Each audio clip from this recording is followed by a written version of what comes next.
Shine with NJOKI, KAMANJA, KETHI. Hi guys, welcome to Shine with NJOKI, KAMANJA, KETHI. Thank you so much for always keeping it locked. Today we are switching to the segment Shine Conversations, and we are having a topic that is really wide, and a topic that people keep trying to understand why it keeps arising in many relationships. And we have our guest Counsellor Triza Macharia. So without much further ado, let's welcome our guest. How are you? I'm fine, Uko Njoki. salama kabisa? Kabisa. Leo umetubebea. Madikaga. So, Yes. today tunaongelelea a topic that yani kama ni radio, wamefanya vipindi, waelewe, na haieleweki, and the topic is infidelity. So I want you to define to us what is infidelity and the types of infidelity. Okay, infidelity is the act or state of being involved with someone else while you are still having an active relationship. It also could mean that you are unfaithful to a person that you are fully committed to. Other terms that have been used to talk of infidelity, maybe people have called it cheating, extramarital affairs, people have called it, what else, adultery. Although there is a difference between infidelity and adultery.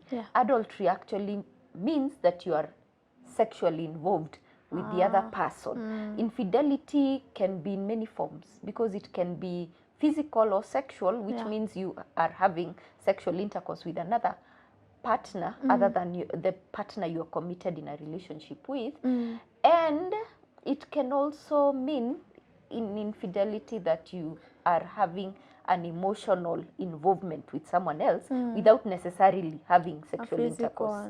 Yeah. Wow. Now the types of infidelity, like we have talked about, one is the physical or sexual infidelity. Sexual infidelity, like we've said, involves sexual intercourse between one person who's committed in another relationship and another partner who's not their partner. And then there's emotional infidelity. Now that one is the same kind of involvement, only now there's deep emotional connection with a person who is not your spouse, but it might not necessarily have any form of physical contact. I heard someone say, let's say because I'm married and I'm using my finances to someone else who is not, let's say it's my husband. Yes. He's using his finances to treat another woman and not treat me who is in the house, that it could be termed as financial infidelity. No, financial infidelity is a different kind of infidelity. It can mean there might not even be involvement with someone else. Financial infidelity, if we were to go by that term, could actually be describing that you are in a relationship with your spouse.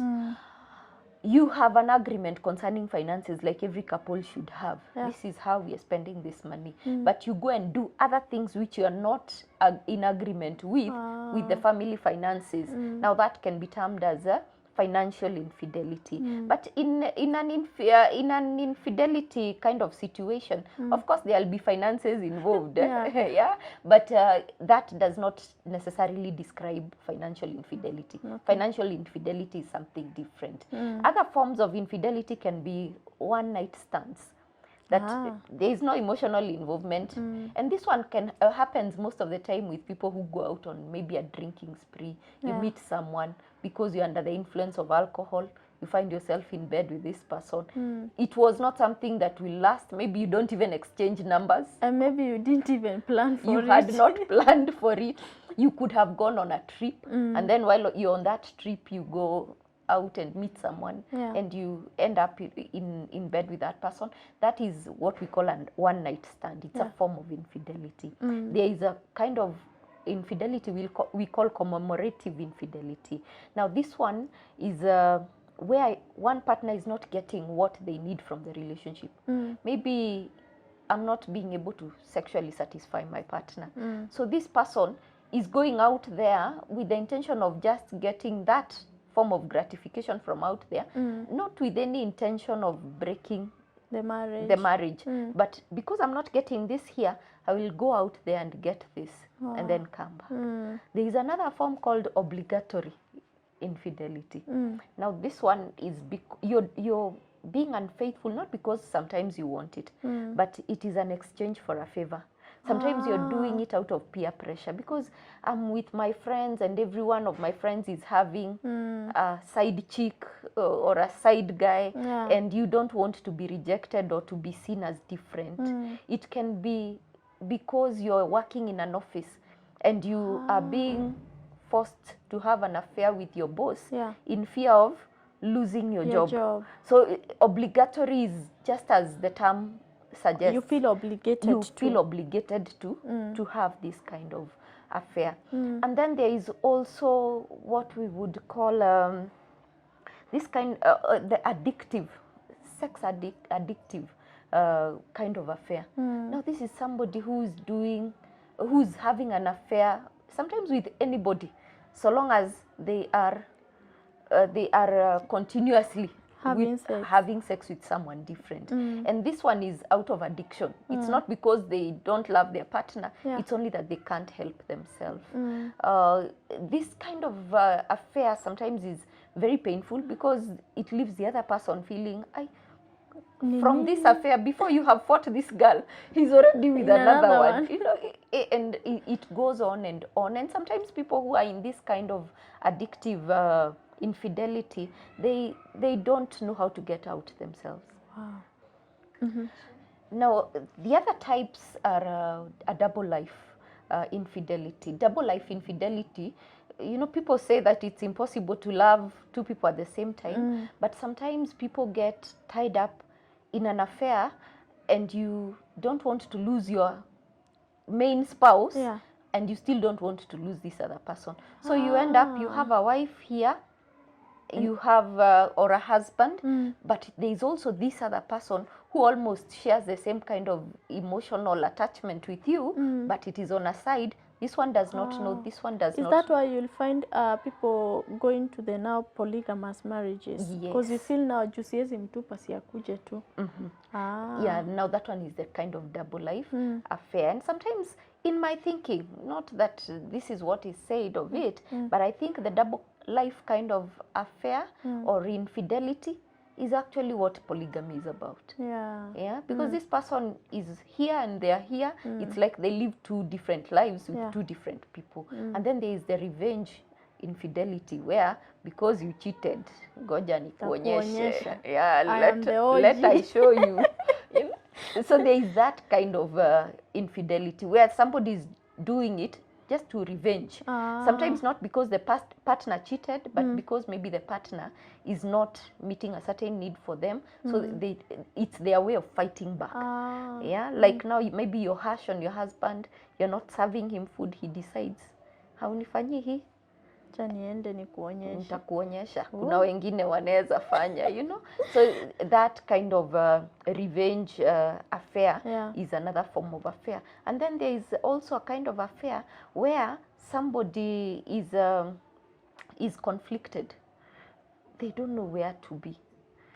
They are uncertain. Do I stay with this one or do I go with this one? They are confused. They are not decided. They are not decided as to where they want to go. I'm in love with this person, but I have committed to this person. So are they more connected to double life? Very much connected. Yeah, they are very much connected. So now we switch to causes. Where are people practicing infidelity day in, day out? What is causing all this? The causes of infidelity, some of them are genuine causes, some of them are actually just excuses for bad manners. Allow me to say. Yeah, some of those causes, sometimes I think our cultural adaptation, there is this thing that even you hear it on TV. I've heard very sadly some of our political leaders saying that a man cannot be satisfied with one wife. So that gives the men the idea that I can't be with one wife if I'm really a man. Yeah, so that can be a cause of infidelity. Sometimes it is dissatisfaction in the marriage, that you love this person so much, but no matter how much you try, this person is not able to meet certain needs within the relationship. It can be sexual needs. It can be sometimes financial. There are women who go out to other men, not because the husband is not satisfying them, but because this person is not able to meet our needs, and there's someone who's willing to offer that. Sometimes it is boredom in the relationship. Mtu ameboeka. Mtu ameboeka and ameboeka na nini? in search of excitement. Why would they get bored? Sometimes monotony. You know, maybe one partner is not willing to continue with the fun. You know, when you met, there were things that you used to do together as friends, hobbies that you shared, and then children come and you are not excited about this anymore, and your spouse is looking for that excitement. So they. But on that point you've told us, sometimes I feel like, you know, when people get into marriage, there's a notion that mtu akifika the woman ni mke nyumbani, wewe lea watoto, they don't want to take their women out, they don't want their women to be the girls they used to be, and all of a sudden they are now like, hata siku hizi anabo. So now what do we do? I was discussing with someone recently and telling them, most of the times our husbands, let me talk about the men, want us to be like their mothers. And then as women, we want, because we are so desperate to keep this marriage going and happy, we start to conform. So you start losing yourself little by little and trying to become what this man wants you to become. And then with time, because he did not marry his mother, he looks for the girl that he loved, and she's not there. The jokes you shared Wana to confuse, Aki. And that is why I think we need to strike a balance on how to maintain NJOKI in the relationship. I am a mother, yes. I am a wife, yes. But there is still NJOKI in me. There is still this girl who used to love to laugh, who loved to dance and keep that girl alive. Because if you are no longer that person, and I'm not talking only about women. There are also men who, because their fathers were serious, anaingia kwa ndoa, mlikuwa mnacheza, mlikuwa mna joke, mlikuwa mnapenda kuenda out pamoja, but then now anakuwa buda. Anaingia akiuliza huku ni kwangu. And then the woman gets bored. And when the boredom enters and there's another man in the office who loves to play, she begins to play. And sometimes even sexual infidelity does not start in the bedroom. It doesn't start in on a bed somewhere. Sometimes it begins with that somebody who loves to listen to you, somebody who loves to make you laugh and laugh with you, compliment with you. So boredom does contribute to infidelity. And then there is thrill, just the thrill of being with someone else. There are people who look, believe it or not, who look at someone and they think, hey, what would it feel like to be with that person? And you know the kind of playing that men love to play, cheki huyo, amebeba, you know those kind of things. They also wake up something sexual in the mind. And so sometimes it's out of thrill. This one has a different figure from my wife. What would it feel like to be with this one? Sometimes it can be because of entertaining pornography. You know, you entertain so much pornography, and then there are unrealistic expectations in this pornography, which you feel you cannot push your spouse to do. So what do? You look for someone on the side who will be willing to do those kind of things with you. Sometimes it's distance, that your husband has gotten a job in Kisumu, or your wife has gotten a job out of the country, and mna decide tutakuwa tunaongea kwa simu, but you see that is not enough connection. It's true. There are other needs that cannot go through the phone. So this person ends up looking for someone to satisfy those needs, whether it's the woman or whether it is the man. So there are. And now what do we do now if now your husband is far away? Tuwafuate ama saa tufanye nini? That is tricky, but I have known couples who have made a choice of keeping their families together. I have known men who have refused to take a job in the US if I'm not going to be allowed to move with my family. Because they have known the importance of the marriage institution or a serious commitment for that matter. So I think it goes beyond choices. The fact that people are doing it doesn't make it okay. It depends on what you hold as priority in your life. What is important? Is it the money or is it the family? Is it your marriage or is it the opportunity? Sometimes it's a question of choice. It's also a question of control. But in a relationship, it's two different people. I might be able to control myself, so I'm taking that job in the US, thinking, sintajishikilia, it's only 3 years. But is my spouse able to hold on until I come back after 3 years? So even that is another question of why a cause of infidelity infidelity. happens. Wow. Now, there's this one thing you've said about cultural beliefs, because the culture tells us it's okay for a man to have as many women as possible, but not for a woman. How do we deal with these cultural beliefs? Because I feel like women have been talked to so much, but nobody is talking to the men. And unfortunately, even the conversations that are going on are only to encourage them. Recently, they passed a law to say that a man can marry as many wives as he can support.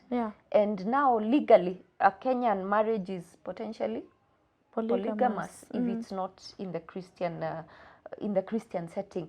So I think this is a question of values that individuals, if it's the men, individually, this person decides. Because infidelity, whether it is, you call it polygamous, because for me, even polygamy is infidelity. It's this person being with someone else apart from me, isn't it? So for me, that is also adultery and it's infidelity. It is a question of this person deciding, what kind of relationship do I want to have? The other day I watched something about a very prominent person in this country. I don't know whether this clip was taken in his knowledge or outside, but it was a conversation between him and his second wife, having married a third wife. Wow. You know? And for a few months, he has not gone to the second wife's home. Wow. And so the conversation is, I want you to go up country and leave the home here. And that tells you what? That when somebody is having an affair, they cannot love the other person the same. And if this person was really not satisfied with the first marriage, now he got the second one, now he's not again satisfied with the second one. Third one. It will go on and on. Wow. And when you get this affair, it destroys the earlier one. It doesn't leave. Let me put it this way. Infidelity does not leave the relationship the same. It does not leave the people the same. Wow. Yeah, it does not. Now, I'm in this marriage. My husband has practiced infidelity, or me. How do we now heal? Because maybe we still feel this marriage still needs to be held together. Actually, it takes a lot of courage to hold on to a marriage after infidelity. Infidelity is the most painful and intense kind of betrayal any relationship can go through. It leaves one broken. It leaves one in self-doubt. You know, now you're wondering, can I be able to satisfy anyone? Am I good enough for this man even? What did I lack? What is it? Am I adequate as a wife? It leaves your confidence almost at zero. You have lost confidence. You have lost self-worth. It is very destructive. Infidelity is very destructive. Now, this has happened. Most of the times, the pressure to leave the relationship is more external than it is internal. Yes. You know, there is the pressure of everybody knows about it. I'm sure people are not expecting that I will stay in this relationship. And so most of the times give in to that kind of external pressure and leave. Some of the advice that you young girls give one another, hey, mtu akicheat. Mimi naenda. It is. But sometimes, though it is difficult, very difficult to heal a relationship after infidelity, partly because relationships are based on trust. And now here there You've is broken the trust that has been broken and severed. So how do you heal from this? First, you have to take responsibility. If you're the spouse that has cheated, don't try to justify it. You've been caught. Don't try to justify it.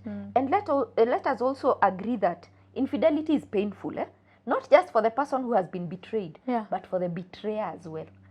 There is a sense of guilt and shame because nobody wants to be thought of as a cheat. Nobody, not even the men. That is why hata ukimshika wakitoka lodging, it wasn't me. Ni shetani. Si mimi. Because nobody wants to be responsible for something that can hurt the other person that way. So own up. There is something we call SOS, which would help the betrayer first. The betrayer needs, number one, to say sorry. In other words, and not just I'm sorry, you are simply saying I'm apologetic about this. Show remorse for what you have done. Let it come from inside. Admit that, don't justify it that ni kwa sababu hakunipa, hakunifanyia nini. Apana, admit what I have done has caused pain to this person. What I have done, I should not have done. Once you have admitted that, you're showing that you are remorseful about what you did. The other thing is take ownership of what you have done. Ni mimi nilifanya. Don't say I was tempted. Don't say you pushed me into it. Take ownership of the thing that you have done. After you have taken ownership of what you have done, now begin to look for ways of rebuilding the trust with this person.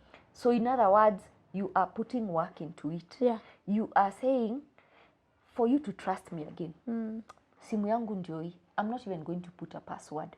Ndio hii hapa. Ndio hii. You can look at it. Hold me accountable if I ever do it again.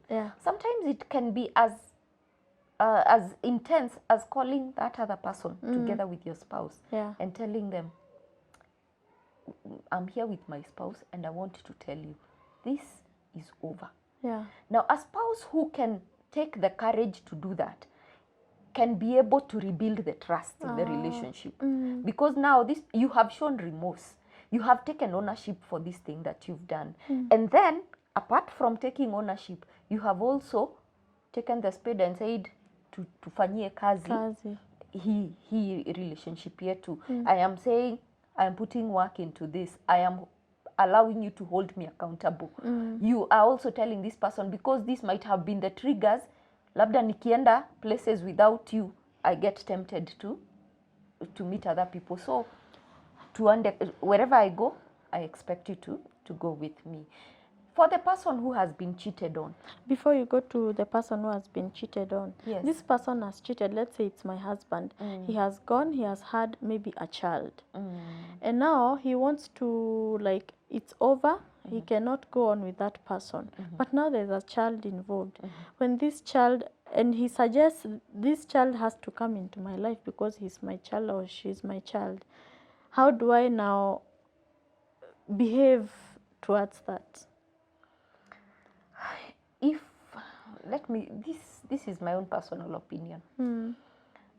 If this child was before we came together, that one, I adapt and ask myself, how do I live with this child who was born by this man out of wedlock? The same way, if I came into a relationship with a child, I would expect you to accept my child and adapt to how we are going to live together in a blended family. But if this child has come out of an affair outside, let me tell you, bringing that child into your relationship or into your home, let's put it into your home, will be subjecting that child to hatred and rejection. There is no woman who will look at that child knowing where this child is a product of infidelity. This child is a product of my pain, and be able to love that child.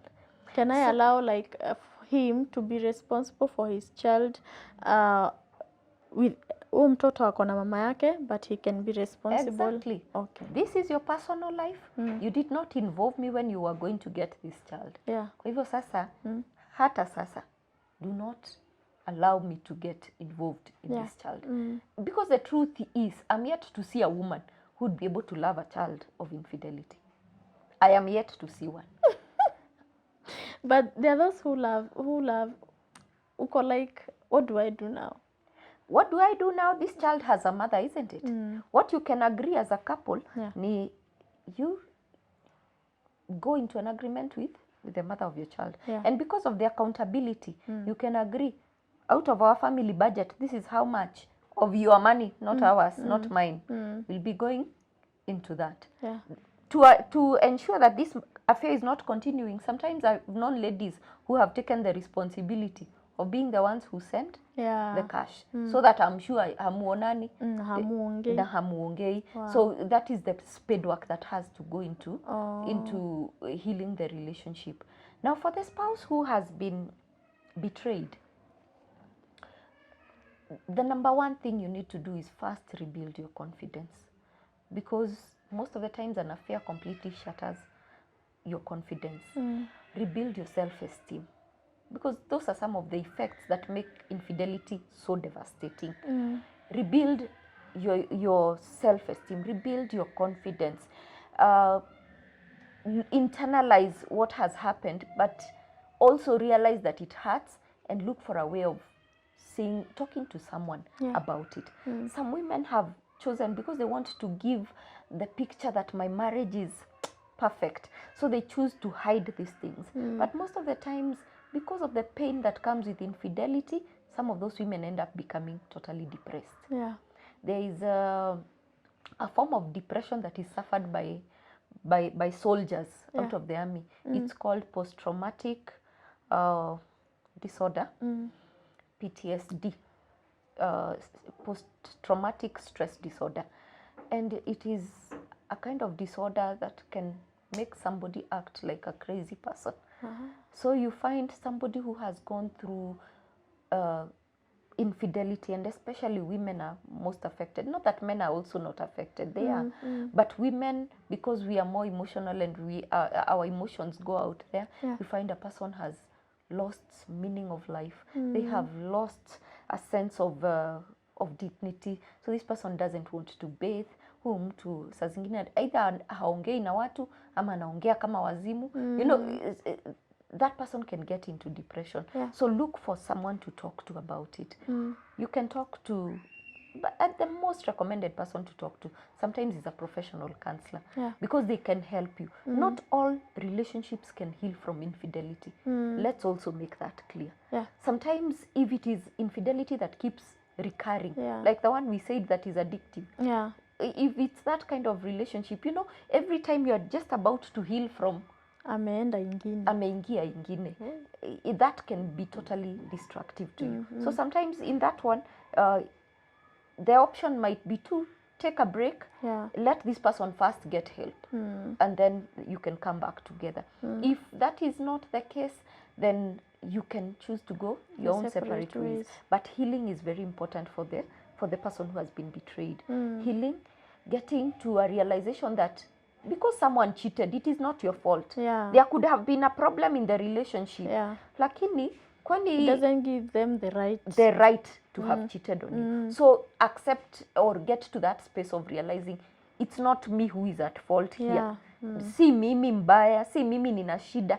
This person who's cheating, this person who's been unfaithful. And I think women are victims of that. They keep telling themselves, ni mimi nilikosa kufanya hii, ni mimi. Oh, it's just so sad. It is very, very sad. And you see most women now end up becoming doormats to men, so that you don't cheat on me, so I'll do whatever you say, because there is that. But I always ask this, because conflicts happen in every relationship, why is it that now that we've had a conflict, everybody gets their affair? You know, why is it one-sided? That every time we have a conflict, it is you who is going to cheat. The problem is with the person who's cheating. And in fact, under the causes, also conflicts that are not resolved properly in a relationship can end up causing someone to have an affair. Yeah. Because like now, if every time I'm dissatisfied, I approach my husband and he snaps at me or he doesn't want to listen to me. Unajua, because you have refused to talk doesn't mean shida imeisha. So what will I do? See, I look for another person, maybe a man, and he listens to me. And when this person listens to me and shows me he understands, that begins an emotional attachment. Yeah, which now ends up becoming emotional infidelity. So it is not the fault. So for the betrayer, it's not your fault that this other person is cheating. This person who's cheating is the one who has a problem. That is the first place to begin. Yeah. And then you can ask yourself, this person has cheated on me. Yes, it is not my fault, but it takes two to tango. Yeah. What is it in our relationship that could have contributed, could have been a contributing factor to this affair happening? Are there loopholes that have allowed this affair to get a place within our relationship? So you're looking at this and saying, what is he getting from the other woman that I'm not able to give? Yeah. What could my wife be getting from this other man that I am not able to provide as a man? Self-analysis.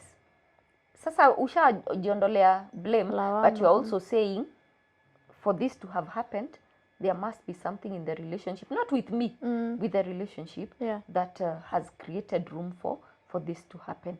Once you have analyzed that, you can look at one another, sit down and ask yourselves, how do we affair-proof our relationship? There are relationships that have come out of infidelity and become stronger, better, bigger. You know, people who have become closer because now they have identified, hey, I wasn't doing this right, and it can cause harm to my relationship. And they stop doing it and they agree on ways to try and be together so that this does not happen. But there are also relationships that have tried to heal from infidelity and have failed miserably. And there are relationships that have died at the first infidelity or sign of it. Yeah, so it is dependent on the different people, individuals. Do we want to move on from this relationship? Is it possible to move on from this relationship? Or is it hopeless? Well, the reason I came up with this topic is because I have felt there is a trend of guys who go outside, cheat, have children, and then now feel juu siwezi acha mtoto wangu, they bring the women in. And it ends up to be a cycle of polygamy after polygamy after polygamy, with the mind of telling me now, because I have a son, I have to come with the mother too. And it has broken so many potential marriages. And I felt like both of us, men and women, need to be talked to, so that the women may not be taking the blame that they are the causes of, they are the cause of all this. And also for the men to know, one problem in the marriage doesn't have to tell you to go outside. Because I saw one woman who was really wounded by the fact that he has cheated, he has a child, and now amekuja na yeye that tunafaa sasa tuishi pamoja, which is really, really sad. So I want you to look at the camera and speak to someone, because I know even now as we talk, something maybe has happened to someone. They have found their husband or their wife cheating. Speak to them and give them a word of hope. That camera. All right, maybe I would want to tell you that what has happened to you, and I like what scripture says, is not strangely just yours. It has happened to other people. You can heal from the pain of unfaithfulness. Realize that the person who is cheating is the one who has a problem. If it's you who's going through that pain, remove the blame from yourself. The problem might be with the relationship, but not you as an individual. And you, if you're the one who's cheating, realize you have a problem. The fact that you cannot stick to one partner, be faithful to one partner, or work on issues in the relationship to maintain fidelity, then you have a problem. I would also want to say to a woman who is being forced to get into details of a relationship that hurt you, you do not have to. That is a person who chose to have a private life apart from you. Somebody who chose to do something that betrays you. Why would you want somebody to bring that kind of betrayal back to you. Because every time you look at this child, you will be remembering the pain that you went through in that infidelity. If it has happened, choose whether you want to forgive this person. And that is the most courageous and Christian thing to do. Forgiving a person, that is the highest kind of forgiveness you can do. But also look for ways of trying to heal and making sure that you are not dragged into somebody's mud. Yeah. Wow, thank you so much. You can follow Triza Macharia on Facebook, Triza Macharia, Triza, Triza Macharia. We are going to put her number. Huwa anasema anaongeleshanga wenye tunabeba mizigo tukitoka kwa mandoa. And she's really good in that, so thank you so much. And I want to thank Sifa's production for always making this happen. May good Lord bless you. They have done this. Unaona vile simu yangu inakaa? Wow, this is Smart. beautiful. Yeah. Very smart. This is what they do. They do also branding. Thank you so much. May God bless you. This is Shine Conversations, and as we always say, you're the light and you can shine. Shine with NJOKI, KAMANJA, KETHI.